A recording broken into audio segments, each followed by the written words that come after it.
দেশ বিদেশ সকল সংবাদপত্রে এখন একটাই খবর, ভারতবর্ষ নাকি তার নিজের জ্যাকপট খুঁজে পেয়েছে। কারণটা কি? কারণটা হলো কালকে ওএনজিসি ভারতের উত্তরপ্রদেশের বালিয়া ডিস্ট্রিক্টে মাটি খুঁড়তে গিয়ে তেল পেয়ে গেছে।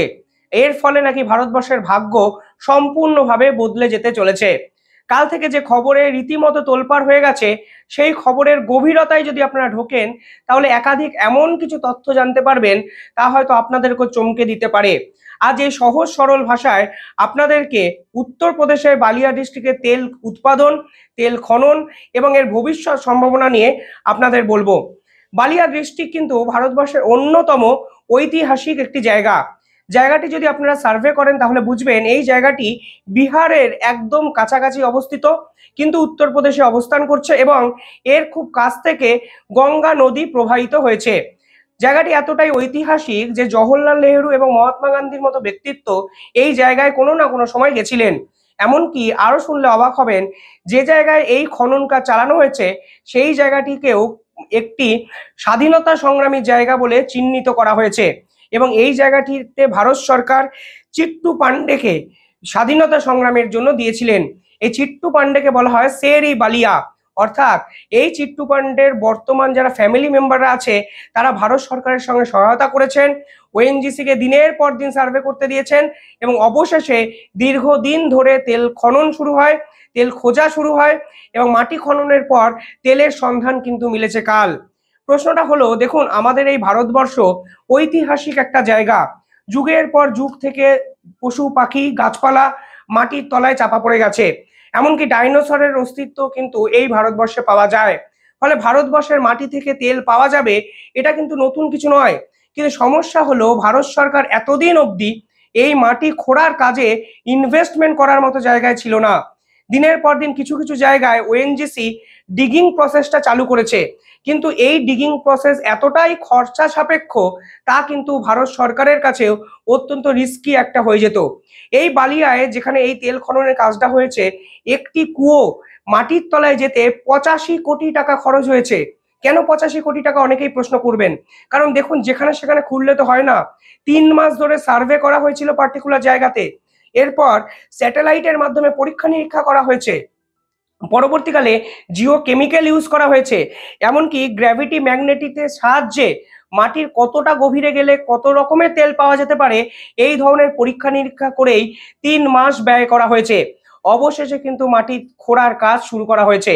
ফলে ব্যাপারটা খুব একটা সহজ নয় এবং ব্যাপারটা অত্যন্ত খরচা সাপেক্ষ এবং কিছুটা জুয়া খেলার মতোই বলতেই পারেন। ধরুন আমি একটা আমার পাশের বাড়িতে খনন কাজ শুরু করলাম এই এক্সপেকটেশনে যে এখানে তেল পাওয়া যেতে পারে, কিন্তু দিনের পর দিন খনন কাজ শেষ হওয়ার পরেও দেখা যেতে পারে তেলের কোনো চিহ্নই এই মাটির তলায় নেই। অর্থাৎ যদি লাগে জ্যাকপট, যদি না লাগে তাহলে খনন কাজটা কিন্তু দিনের শেষের কোনো কাজে আসে না। কিন্তু লাকিলি উত্তরপ্রদেশের বালিয়া ডিস্ট্রিক্টের এই খনন কাজের ফলে ক্রুড অয়েলের দেখা মিলেছে এবং বর্তমানে এই ক্রুড অয়েল আরো কিভাবে এই পার্টিকুলার জায়গা থেকে পাওয়া যেতে পারে তা নিয়ে পরবর্তী কার্যকলাপ শুরু হয়েছে। চিট্টু পান্ডে তার বাড়ির লোককে রাজি করানোও কিন্তু একটা কঠিন বিষয় থাকে।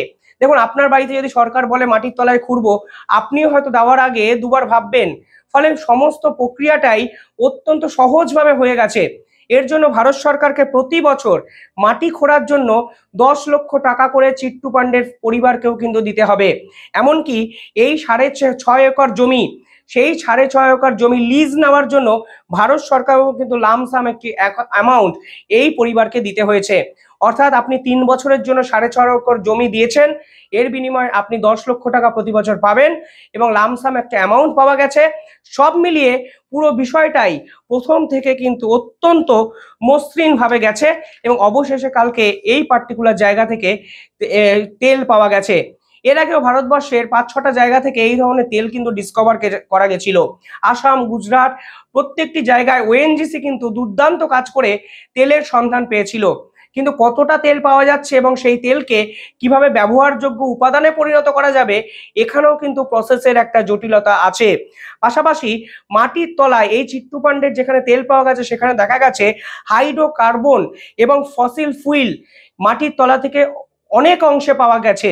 ফলে এই ওএনজিসি কিন্তু কালকে অবশেষে স্টেটমেন্ট দিয়ে জানিয়ে যায় এই যে ফসিলস, ফ্লুইড এবং হাইড্রোকার্বন আসলে তেলের সংকেতই দিচ্ছে, এবং বকলমে এটাকে যদি রিফাইন করা যায় তাহলে কিন্তু আমরা তেল পেতে পারি, যা নিঃসন্দেহে আমাদের ভারতবর্ষের অর্থনীতিকেও বদলে দিতে পারে বলে একাধিক সংবাদ মাধ্যম কিন্তু জানিয়েছে।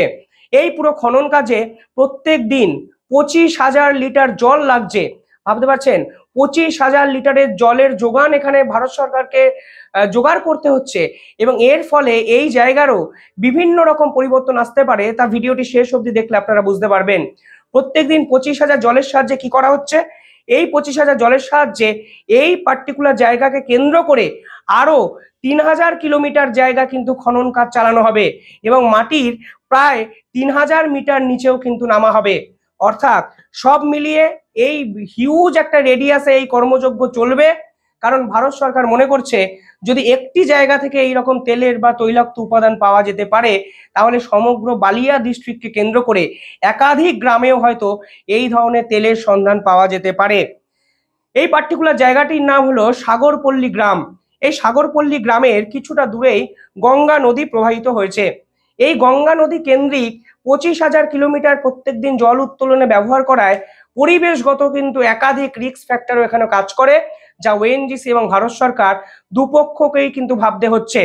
সমগ্রভাবে যদি আপনারা উন্নতির কথা প্রথমে ভাবেন, কি হতে পারে দেখুন, লোকাল ইম্প্যাক্ট, অর্থাৎ সামাজিক এবং ওই অবস্থানগত কারণে আশেপাশের পরিবেশটা সম্পূর্ণভাবে বদলে যেতে পারে। জমির দাম বেড়ে যেতে পারে, জমির ভ্যালু বাড়ার সঙ্গে সঙ্গে সেখানকার মানুষের দৈনন্দিন জীবনযাত্রাও বদলে যেতে পারে।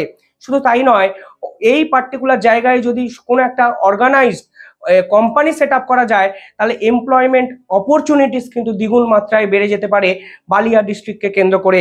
শুধু তাই নয়, ইনফ্রাস্ট্রাকচার ডেভেলপমেন্ট হতে পারে, কারণ বালিয়া ডিস্ট্রিক্টটি উত্তরপ্রদেশের এমনি একটি পিছিয়ে পড়া গ্রাম নামে বিভিন্ন জায়গায় চিহ্নিত করা আছে। ফলে সামগ্রিকভাবে এটি ভারতবর্ষের জ্যাকপট। শুধুমাত্র তেল উৎপাদন হয়েছে বলে আপনারা ভাববেন না, সামগ্রিকভাবে উত্তরপ্রদেশের এই ইস্টার্ন পার্ট সম্পূর্ণ ক্ষেত্রে বিভিন্ন কারণে কিন্তু বদলে যেতে পারে যদি এই তৈলাক্ত তেল ব্যবহারযোগ্য তেলে পরিণত করা যায়। পাশাপাশি আপনারা যদি দেখেন, এই মুহূর্তে ভারতবর্ষ 85% ক্রুড অয়েল কিন্তু বাইরে থেকে কেনে। যদি সত্যি এই তেল কাজে লাগে, তাহলে ভারতবর্ষের ইকোনমিক্যাল বেনিফিট কিভাবে হবে ভাবতে পারছেন? ভারতবর্ষ শুধু তেল বিক্রি করতে পারবে সেটা নয়, 85% সেই তেল কেনা কমিয়ে 50% নিয়ে আসা যাবে। অর্থাৎ এই সব কারণেই কিন্তু ভারতবর্ষকে এটাকে জ্যাকপট বলা হচ্ছে। এতদিন অবধি ভারতবর্ষের যত তেল পাওয়া গেছে, দেখবেন ভারতবর্ষের মানে ইস্টার্ন পার্টে সে অর্থে কিছু পাওয়া যায়নি, ওয়েস্টার্ন পার্ট থেকে বেশি পাওয়া গেছে। এর ফলে কিন্তু ইস্টার্ন পার্টের একটা উত্তরণ সামগ্রিকভাবে দেখা যেতে পারে। কিন্তু এখানে ক্ষতি কি হতে পারে দেখুন, বর্তমানে এই পার্টিকুলার জায়গাটিতে অত্যন্ত ডিপ ড্রিল করা হচ্ছে, এর ফলে ভূমি ধসও নামে যেতে পারে। পাশাপাশি এই জায়গাটা গঙ্গা নদীর তীরবর্তী স্থানে অবস্থান করছে। 25,000 লিটার প্রতিদিন যদি জল ব্যবহার করা হয়, তাহলে কিন্তু কোনো না কোনোভাবে এইখানে সয়েল ইরোশনও হতে পারে, যা গঙ্গা নদী পলিউটেড করতে পারে।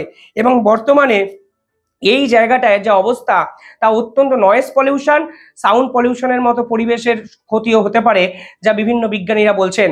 আমি এই কথাগুলো আপনাদের বলছি, তাহলে আপনারা বুঝতে পারবেন এই তেল উত্তোলন করা আসলে খুব একটা সহজ প্রক্রিয়া নয়, যে আপনি যেখানে সেখানে গেলেন, আশেপাশের মানুষ কিছু বললো না, আপনি মাঠে ঘুরতে শুরু করে দিলেন।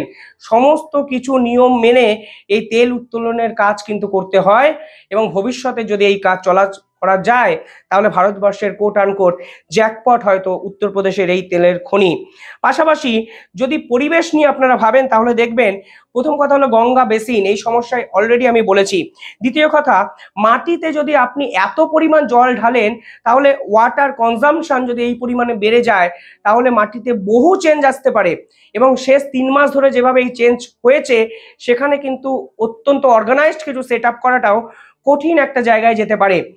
আগামী 1 থেকে 2 বছর এই তেল উত্তোলনের কাজ চলবে, এবং এই তেলকে যদি ব্যবহারযোগ্য উপাদানে পরিণত করা যায়, তাহলে ভারতবর্ষের কিন্তু সত্যি জ্যাকপট এবং অর্থনৈতিকভাবে সমৃদ্ধি হতে 100% বাধ্য। বর্তমানে ভারতের যে তেলের রিজার্ভ আছে, যা ব্যবহার করা যায় বা না যায়, সব মিলিয়ে সেই পরিমাণটা হলো 651.77 মিলিয়ন মেট্রিক টন। এর মধ্যে বিভিন্ন ক্ষেত্রে প্রুভড রিসোর্সও আছে এবং এলিমিনেটেড রিসোর্স আছে, মানে ধরুন এই উত্তরপ্রদেশের এই যে তেল পাওয়া গেছে, এটা এখনো ব্যবহারযোগ্য হয়নি, কিন্তু এটা ভারতবর্ষের রিসোর্স, এইটাকে ব্যবহারযোগ্য কিভাবে করা যাবে সেই প্রক্রিয়া এবার বিজ্ঞানীরা কিন্তু চালাবেন। সামগ্রিকভাবে যদি দেখেন তাহলে দেখবেন ভারতবর্ষের ওয়েস্টার্ন পার্টে 33% তেলের সন্ধান পাওয়া যায় মুম্বাইয়ের মতো জায়গায়, আসামে পাওয়া যায় 22%, গুজরাটে পাওয়া যায় 18%, রাজস্থানে পাওয়া যায় 15.9% রিজার্ভ তেলের পরিমাণ। এরপরে ইস্টার্ন পার্টে উত্তরপ্রদেশের বালিয়া ডিস্ট্রিক্টের এই ধরনের তেলের সন্ধান নিঃসন্দেহে এটা তো প্রুফ করে ওয়েস্টার্ন এই ল্যান্ডের পাশাপাশি ইস্টার্ন এই যে ল্যান্ড, এই জায়গায় যদি আরো গুরুত্ব দেওয়া যায় তাহলে ভারতবর্ষের মাটির তলা থেকে হয়তো এই রকম ক্রুড অয়েলের মতো প্রয়োজনীয় সামগ্রী হয়তো ভবিষ্যতে পাওয়া যেতে পারে। অর্থাৎ এখন যেরকম ভাবে আস্ফালন, যেরকম ভাবে চারিদিকে খুশির আভাস, তার কারণটা হলো সত্যি ভারতবর্ষে একটা জ্যাকপটের ক্ষীণ আলো কিন্তু দেখা গেছে। কিন্তু 1 থেকে 2 বছর এখনো এই খনন কার্য চলবে, এবং পুরো বিষয়টা যদি ব্যবহারযোগ্য একটা উপাদানে পরিণত করা যায় তাহলে কি হতে পারে তা আপনারা তো বুঝতেই পারছেন। কমেন্টে জানাবেন আপনারা কি ভাবছেন। ধন্যবাদ।